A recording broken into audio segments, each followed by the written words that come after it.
الحمد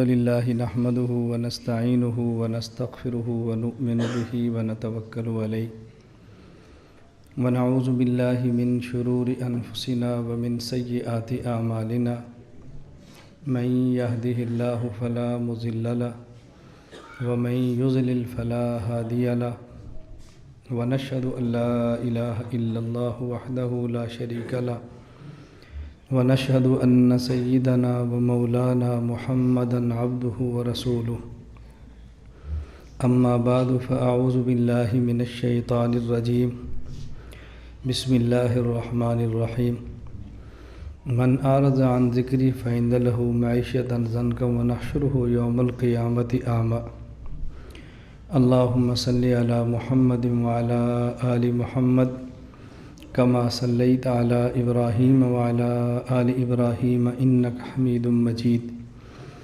اللهم بارك على محمد وعلى آل محمد كما باركت على إبراهيم وعلى آل إبراهيم إنك حميد مجيد۔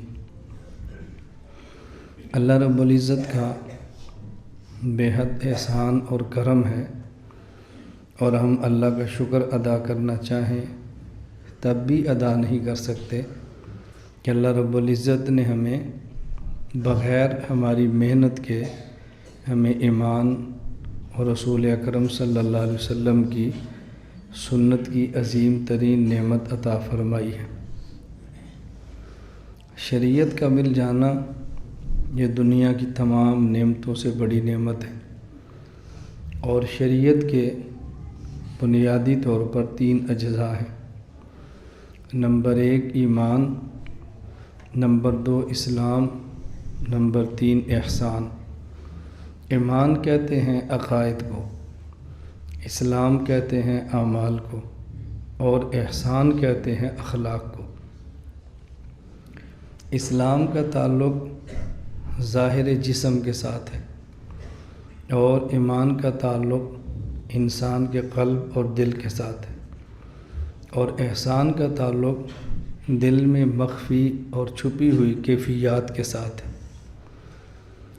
شریعت میں ان تینوں چیزوں پر بہت زیادہ زور دیا گیا ہے۔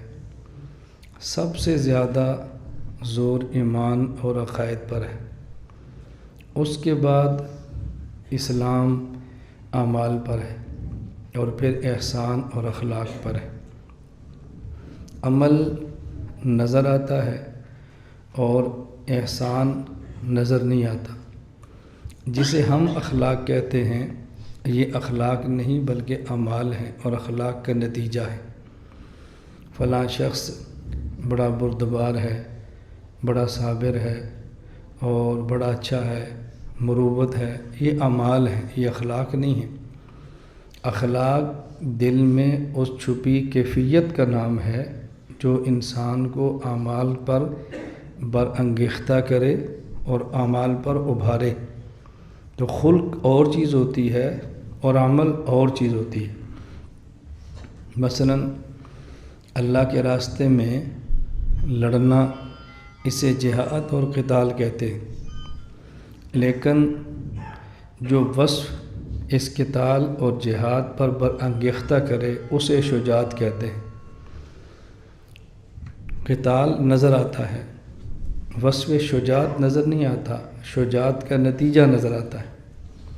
کوئی شخص اللہ کے راستے میں خرچ کرے اسے انفاق کہتے ہیں، صدقات کہتے ہیں، لیکن انفاق پر برانگیختہ کرنے والی چیز سخاوت ہے، اور سخاوت ایک قلبی کیفیت کا نام ہے جو انسان کو پیسہ خرچ کرنے پہ مجبور کرتی ہے۔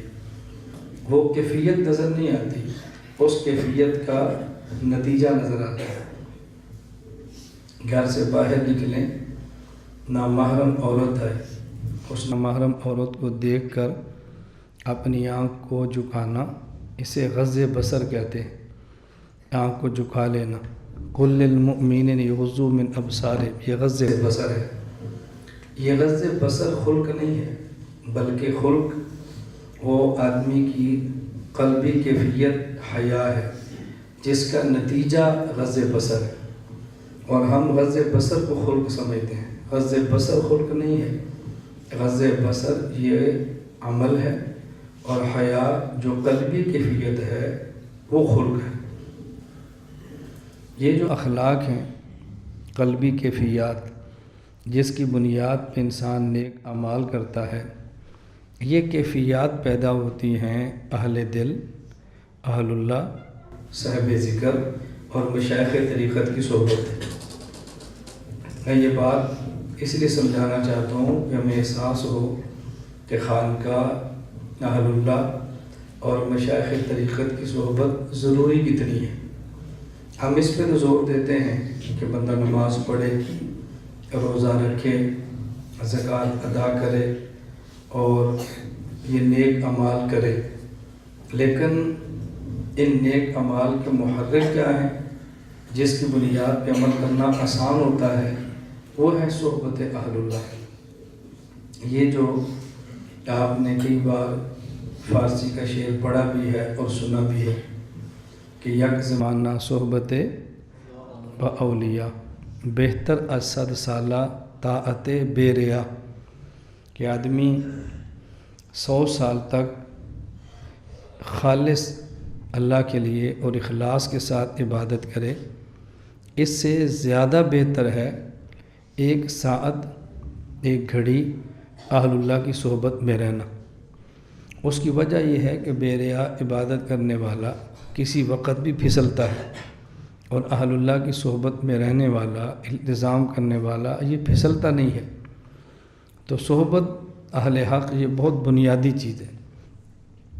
شریعت اس چیز کا بہت زیادہ خیال کرتی ہے کہ یہ جو نیک کام ہے اس کی بنیاد کیا ہے، یہ جو برا کام ہے اس کی بنیاد کیا ہے۔ ہمیشہ نیک یا برا عمل اس کا جو وزن بنتا ہے وہ بنیاد سے بنتا ہے۔ بس اوقات عمل بہت چھوٹا ہوتا ہے، اس کی بنیاد بہت گندی ہوتی ہے اور بہت سخت ہوتی ہے، بڑی سنگین ہوتی ہے، اور بس اوقات ایک گناہ بہت بڑا ہوتا ہے اور اس کی جو بنیاد ہوتی ہے وہ کمزور ہوتی ہے، بہت سخت نہیں ہوتی۔